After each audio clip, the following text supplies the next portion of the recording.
Hello and welcome to this edition of Ringside Digest. I'm your host Kirk today, along with my co-host Nick Miller, and we got a lot of trade rumors to go over today, and some involving St. Louis Blues, involving Vladislav Gavrikov, and we have a big signing that we're going to go over. That's going to be our first story, which is Mikey Anderson is signing long-term in Los Angeles. Now, Mikey Anderson signed a deal for 8 years and 4.1 with the Los Angeles Kings, which I think is a phenomenal deal. And it's he could be a number one D-man for them. It's going to be a good deal. It's very well priced as well. This season he is putting up not great numbers, but that's not what we care about, the offensive numbers. Defensively, he is playing excellent. He's very good at high danger scoring chances, and he has a great defensive game. So what do you think about this one, Nick? I think this is a great deal for the LA Kings. I think long term, the guy is already playing top line minutes alongside Drew Doughty at 23 years old. So, like, we already know that he has a great defensive game. And, like I said, like the top line minutes, but he's yet to find his offensive game. But, like I said, he's 23 years old. This guy could still have that in his game. Like, if he develops over time, what is this contract going to look like then? We already think it's a steal because of the defense. And not to mention the cap is going up. So this might look like more of a $3 to $3.5 million deal. For 8 years, the guy is going to be 31 when it expires, so you're not even risking him falling out of his prime during the deal. I can't see anything wrong with this deal at all for LA. I agree with you. And if they don't get Jacob Chich from the LA Kings stone, he could be their number one defenseman for as long as they need to be. Like these are some contract comparisons to what he has right now, his new extension. And some of these guys, we can tell, like John Marino, Brandon Carlo, Eric Chernak, Devin Taves, these guys are very good defensemen.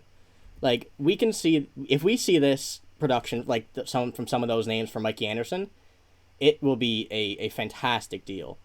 So, Absolutely. and like, these are his numbers right here. As you can see, his defensive percentage is fantastic. Offense, not so much. But like Nick said, if this gets moved to be a better offensive player, like Mikey Anderson does, this deal will be one of the biggest steals in NHL history. It won't even be close to being anything like it. It'll be fantastic. And now with our second story here, we have the St. Louis Blues are looking to trade some key forwards. Now, the forwards that these guys are Ryan O'Reilly and Ivan Barbashev.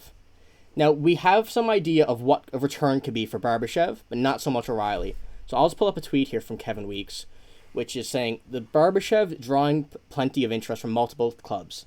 Returns could be a first or a second round pick plus a prospect. And the salary is affordable for the suitors, so the Blues could sweeten offer by return since he is 1 year left on his contract. Now, with that news, the St. Louis Blues are heading more towards a rebuild, in my opinion. But I wouldn't say it's much more of a rebuild when they have guys like Robert Thomas and Jordan Kyrou. So it could be more of a retool, looking for guys who are NHL ready in the draft and having a prospect who could come up in the future. But now if we go to the O'Reilly tweet, which is by Jason Greger, one player not surprisingly getting lots of interest is Ryan O'Reilly. 10 teams have reached out to the Blues, and it might turn into a bidding war for his services. Now, Ryan O'Reilly can be used on a lot of teams. He's a good number one center. Well, probably not number one anymore, but he's a good center that any team could really use within top three lines. And he's not having as good numbers as he did in 2019, but it's still something to keep an eye on, these two guys. So what do you think about those guys, Nick? I'm going to say that Barbashev and Ryan O'Reilly really aren't your ideal opportunity to add premier talent at the deadline, but both do have upside. Barbashev and O'Reilly both could provide some middle six scoring for any team looking to acquire their services. It might be a little more difficult to acquire Ryan O'Reilly, where his cap hit is so high. I believe it's above $7 million, so it might be a little bit more difficult for a suitor, but he had 77 points just 4 years ago. The guy has some offensive upside. It's not like he's purely defense. But even then, if you're getting the Ryan O'Reilly of now, I think he has in the high 20s in points this year in like 50 games or something. You're going to get similar production from Ivan Barbashev. And with Ryan O'Reilly, you can't really go wrong. The guy's a Stanley Cup champion. He's a captain. He's got a good defensive stick. He lays the body. Like, you can't really ask for much more. And also to have an offensive upside, and even in a down year for him this year, what's considered a down year for him in the faceoff dot, 54% in the faceoff dot. Like, it doesn't really get much better than the fundamental hockey player than Ryan O'Reilly. Yeah, there's some teams I can think of, too, of Ryan O'Reilly, like the Minnesota Wild. They're struggling a bit. Their centers are kind of shifting around. Some are getting scratched from going to playing the first line in a couple games. So a team like that could be great use for him. But like here we have the St. Louis contract. So we have O'Reilly at the top at $7.5 million. We have Barbashev down closer to the middle with 2.25. Since both these guys are expiring next year, 50% retained on them would most likely be the case. Now, maybe not Barbashev. Some teams can afford him regardless. But O'Reilly, I can definitely see a 50% retention coming back for the St. Louis Blues on him to make sure that that gets done, and might have to get an extra pick like given to them to be able to do it. So it's not too bad what I think about that. So yeah. And with our third story and our final story, we have Vladislav Gavrikov is being held out of the lineup until he is traded. So we kind of have the idea now that Gavrikov will be traded before the deadline. Having him sit out, there's no point in sitting him out if he's not going to be traded.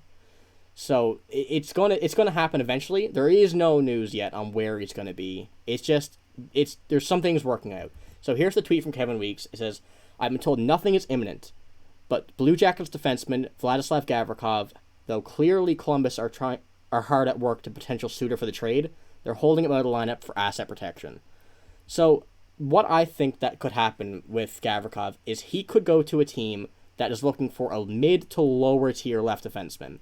I wouldn't call him a number one left defenseman, not a top liner, but he definitely could help out some teams on the lower end of it. Someone who's lacking on a side or wants someone who they could possibly keep for longer after his expiring contract. So I'll pull up his stats here.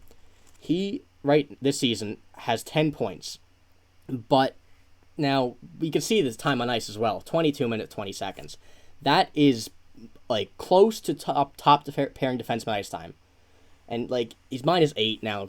That don't matter on the Columbus Blue Jackets. I don't think there's anybody positive on that team. If I don't know, but going off my knowledge of what the record is, most likely not. But he could be a very essential part of a new team for a left defenseman. So what do you think, Nick? This trade, or this guy getting traded, just screams to me with the first round pick likely being the asking price. Like, this screams be careful, Ben Sherratt, to me. Like, of last year's trade deadline, I remember the Montreal Canadiens trading away Ben Sherratt. We all remember they got a first-round pick for him. Vladislav Gavrikov is this year's Ben Sherratt. I think that you need to be really careful when trading a first-round pick, because this guy is going to probably fetch a first-round pick, because a lot of teams are desperate for a left-handed defenseman that logs minutes. So, and he's definitely a guy that can do that.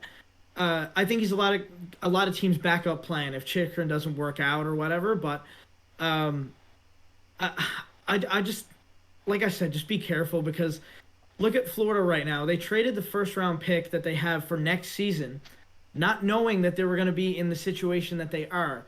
If they lose a couple of games here or there, they're going to be in the Connor Bedard lottery, and they're not going to own that pick.